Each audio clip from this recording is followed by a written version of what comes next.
అధినేతే తాడేపల్లి బెంగళూరు ప్యాలెస్లకే పరిమితమైతే తాము మాత్రం రోడ్లెక్కి కేసులు ఎందుకు పెట్టించుకోవాలనే ధోరణిలో సీనియర్లు.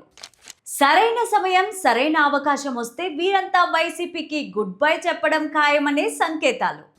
ముగింపు దశకు ఉత్తరాంధ్ర నుంచి నెల్లూరు వరకు చాలా మంది సీనియర్ నేతల రాజకీయ ప్రస్థానం.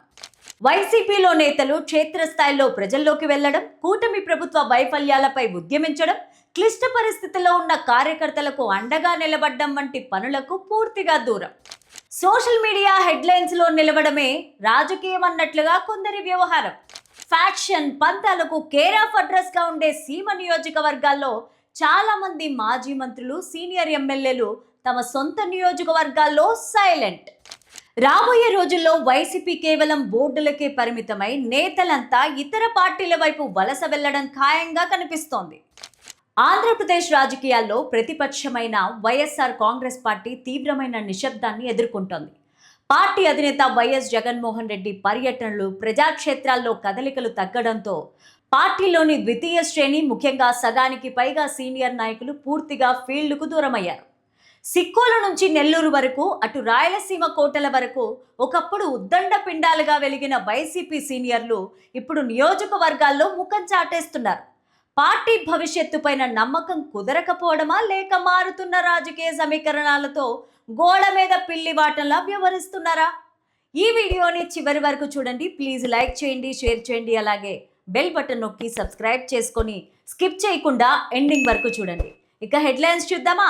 ఓం శ్రీ మహాశక్తి జ్యోతిష్యాలయం కోయ పూజారి దేవరాజు గారు. విద్య, ఉద్యోగం, వ్యాపారం, ప్రేమ, పెళ్లి, సంతానం, ఆరోగ్యం, భార్యాభర్తల మధ్య గొడవలు, కోర్టు సమస్యలు, వ్యవసాయం, ధన నష్టం, ఆస్తి తగాదాలు, రియల్ ఎస్టేట్, విదేశీ ప్రయాణము, ఇంకా ఏ ఇతర సమస్యలకైనా తమలపాకుపై అంజనము వేసి చూసి చెప్పబడును.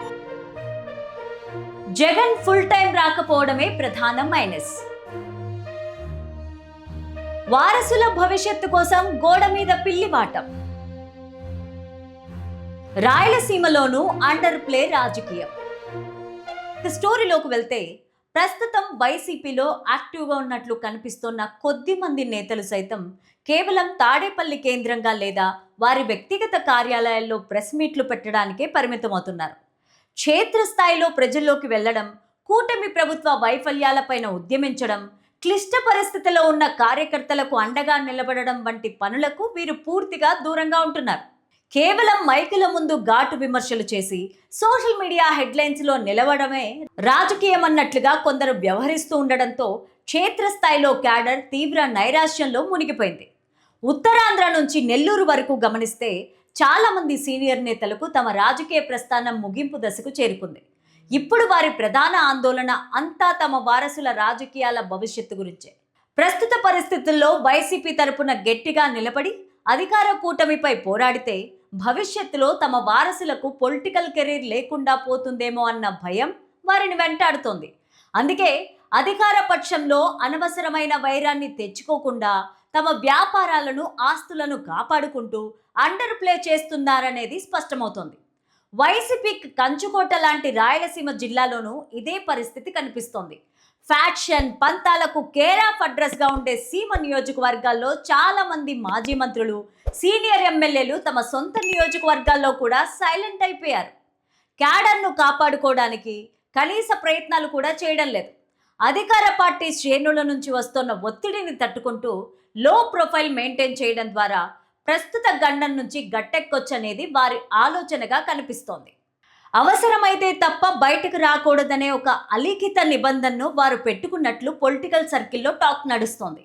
నాయకులలో ఈ స్థాయి స్తబ్దత రావడానికి పార్టీ అధినేత వైఎస్ జగన్మోహన్ రెడ్డి శైలి కూడా ఒక ప్రధాన కారణమని విశ్లేషకులు భావిస్తున్నారు.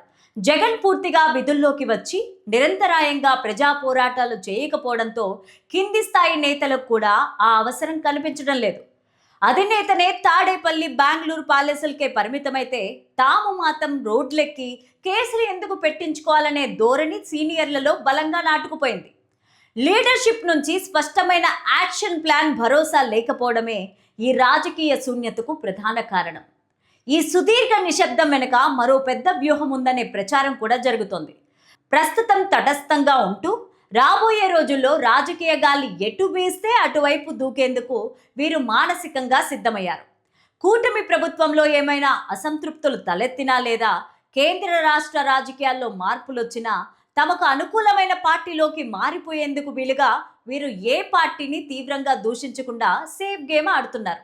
సరైన సమయం, సరైన అవకాశం వస్తే వీరంతా వైసీపీకి గుడ్ బై చెప్పడం ఖాయమనే సంకేతాలు అందుతున్నాయి. వైసీపీ ఉనికిని కాపాడుకోవాలంటే ఈ సైలెంట్ మోడ్ వ్యూహం ఎంత మాత్రం పనికిరాదు. జగన్ వెంటనే ఫీల్డ్లోకి వచ్చి సీనియర్లలో నమ్మకాన్ని, కార్యకర్తల్లో ఉత్సాహాన్ని నింపాల్సి ఉంది. అలా కాకుండా ఇదే స్తబ్దత మరికొన్ని నెలలు కొనసాగితే రాబోయే రోజుల్లో వైసీపీ కేవలం బోర్డులకే పరిమితమై నేతలంతా ఇతర పార్టీల వైపు వలస వెళ్లడం ఖాయంగా కనిపిస్తోంది. ప్రజాక్షేత్రంలో పోరాడేవాడే నాయకుడిగా నిలబడతాడు తప్ప గోడ మీద పిల్లిలా ఉండే రాజకీయం పిల్లి మొగ్గలు వేయడం ఖాయమని రాజకీయ వర్గాలు అంచనా వేస్తున్నారు.